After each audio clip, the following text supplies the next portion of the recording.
Sanctus, Sanctus, Sanctus Dominus Deus Sabaoth. Bapak, Ibu, dan saudara-saudariku yang terkasih dalam Tuhan kita Yesus Kristus, salam sejahtera untuk kita semua. Berkat Allah yang Maha Kuasa senantiasa menyertai kita. Marilah kita mendengarkan dan merenungkan bacaan-bacaan kitab suci hari Rabu tanggal 30 Juli tahun 2025. Dalam nama Bapa dan Putra dan Roh Kudus. Amin. Bacaan pertama dari kitab Keluaran bab 34 ayat 29 sampai 35. Ketika Musa turun dari Gunung Sinai dengan membawa kedua loh hukum Allah, ia tidak tahu bahwa kulit wajahnya bercahaya karena ia telah berbicara dengan Tuhan. Dan ketika Harun dan semua orang Israel melihat Musa, tampaklah kulit wajahnya bercahaya. Maka mereka takut mendapati dia. Tetapi Musa memanggil mereka. Lalu Harun dan para pemimpin jemaah datang kepadanya, dan Musa berbicara kepada mereka. Sesudah itu, mendekatlah semua orang Israel, lalu disampaikannyalah kepada mereka segala perintah yang diucapkan Tuhan kepadanya di atas Gunung Sinai. Setelah Musa selesai berbicara dengan mereka, diselubunginyalah wajahnya. Tetapi apabila Musa masuk menghadap Tuhan untuk berbicara dengan dia, ditanggalkannyalah selubung itu sampai ia keluar. Dan apabila keluar, ia menyampaikan kepada orang Israel apa yang diperintahkan kepadanya. Apabila orang Israel melihat bahwa kulit wajah Musa bercahaya, maka Musa menyelubungi wajahnya kembali sampai ia masuk menghadap untuk berbicara dengan Tuhan. Demikianlah sabda Tuhan. Syukur kepada Allah. Semoga Tuhan beserta kita sekarang dan selama-lamanya. Inilah Injil suci menurut Santo Matius. Dimuliakanlah Tuhan. Injil Matius bab 13 ayat 44 sampai 46. Sekali peristiwa, Yesus mengajar orang banyak. Hal kerajaan surga itu seumpama harta yang terpendam di ladang yang ditemukan orang, lalu dipendamnya lagi. Karena sukacitanya, pergilah ia menjual seluruh miliknya, lalu membeli ladang itu. Demikian pula, hal kerajaan surga itu seumpama seorang pedagang yang mencari mutiara yang indah.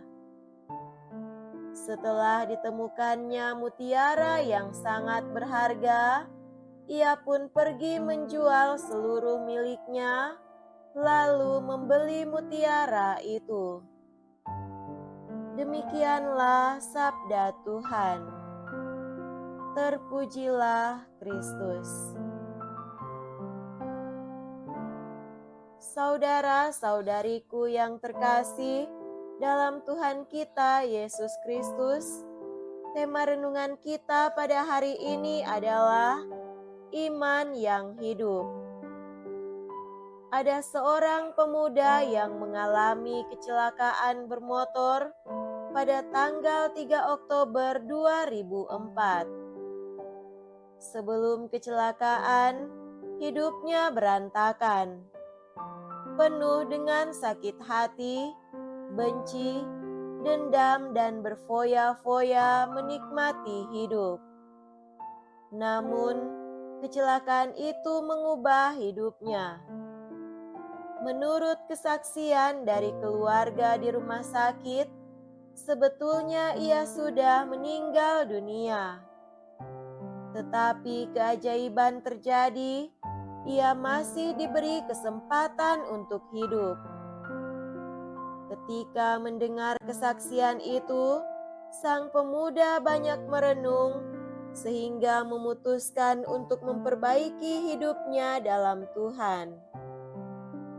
Ia banyak mencari Tuhan dalam doa, puasa, membaca kitab suci, dan berbuat baik. Akhirnya, ia menemukan Tuhan dalam pengalaman hidupnya yang mengubah dirinya. Saudara terkasih, Tuhan Yesus banyak mengajarkan para murid-Nya, bahkan orang lain dengan perumpamaan. Perumpamaan adalah analogi atau perbandingan untuk menjelaskan sesuatu yang rumit supaya lebih mudah untuk dimengerti. Perumpamaan kali ini berkaitan dengan kerajaan Allah. Sebenarnya apa yang dimaksud dengan kerajaan Allah? Kerajaan Allah bisa diartikan iman akan Allah, sehingga Allah meraja atas hidup seseorang. Iman tidak hanya bertumbuh lewat ilmu pengetahuan akan Allah, doa-doa, membaca kitab suci, mendengarkan katekese dan khotbah. Iman bisa bertumbuh kuat dalam pengalaman hidup sehari-hari yang nyata. Banyak orang menemukan kerajaan Allah dan mengembangkan iman akan Allah lewat pengalaman hidup mereka sehari-hari, bahkan dalam pengalaman yang sangat pahit dalam hidup ini. Pengalaman itu mengubah hidup mereka. Ambil contoh dari Santo Paulus. Ia menemukan Tuhan dalam pengalaman perjalanan menuju ke Damsyik. Pengalaman itu mengubah Saulus menjadi Paulus dengan kata-katanya yang luar biasa. Segala sesuatu kuanggap rugi ketika aku menemukan Kristus. Saudara-saudariku terkasih, iman akan Tuhan itu adalah penting. Namun iman akan lebih kuat, sempurna, bahkan bertumbuh dalam pengalaman hidup sehari-hari. Orang yang menemukan Tuhan dalam kehidupannya adalah ibarat orang yang menemukan harta terpendam yang luar biasa, sehingga ia rela melepaskan segala sesuatu demi harta atau iman yang ia peroleh. Kita belajar dari para rasul, para martir, santo-santa yang rela melepaskan hidupnya demi mempertahankan iman mereka yang hidup akan Kristus. Merekalah orang-orang yang telah menemukan harta yang luar biasa dalam hidup mereka. Oleh karena itu, dalam keseharian kita, marilah kita selalu meminta iman kepada Tuhan. Tuhan, tambahkanlah imanku. Iman itu akan bertambah lewat pengetahuan maupun dalam pengalaman hidup sehari-hari. Namun yang paling penting dari itu semua, marilah kita mempraktekkan iman yang kita miliki melalui sikap, perkataan, dan perbuatan kita sehari-hari. Semoga demikian. Amin. Dalam nama Bapa dan Putra dan Roh Kudus. Amin.